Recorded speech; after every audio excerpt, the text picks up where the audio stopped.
Les journaux de la presse allemande en ont fait les gros titres. Nationalisation au sujet d'un secteur énergétique dans la tourmente. Dos au mur, le gouvernement allemand d'Olaf Scholz, afin d'éviter la faillite, reprend en main le plus gros importateur de gaz d'Allemagne, Uniper.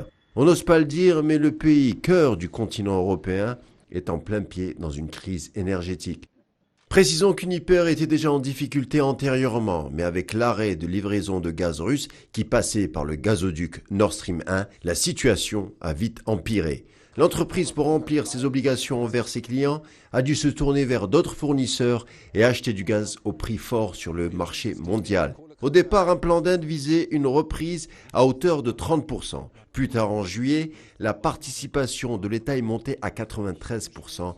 Mais celui-ci, tout compte fait, n'aurait pas suffi à combler les besoins du groupe. Le Finlandais Fortum, jusqu'ici actionnaire principal de l'entreprise, a accepté de céder ses parts à l'État allemand pour un montant de 480 millions d'euros, sans parler des 8 milliards d'euros que devra rembourser l'État allemand accordé à Uniper par Fortune. Une nationalisation lourde financièrement pour le gouvernement d'Olaf Scholz et surtout pour le contribuable allemand. Mais dans un cas de figure contraire, la faillite d'Uniper aurait été, selon les experts allemands, catastrophique pour le secteur de l'énergie dans son ensemble et du chauffage particulièrement.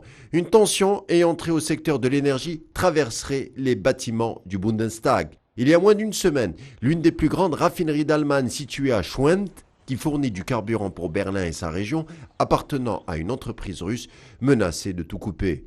Le gouvernement allemand vient de décider d'en prendre le contrôle, décision radicale d'un site de 1200 salariés. Ajoutons les 100 millions d'euros que devra investir le gouvernement allemand pour sa transformation, conséquence du bras de fer avec Moscou.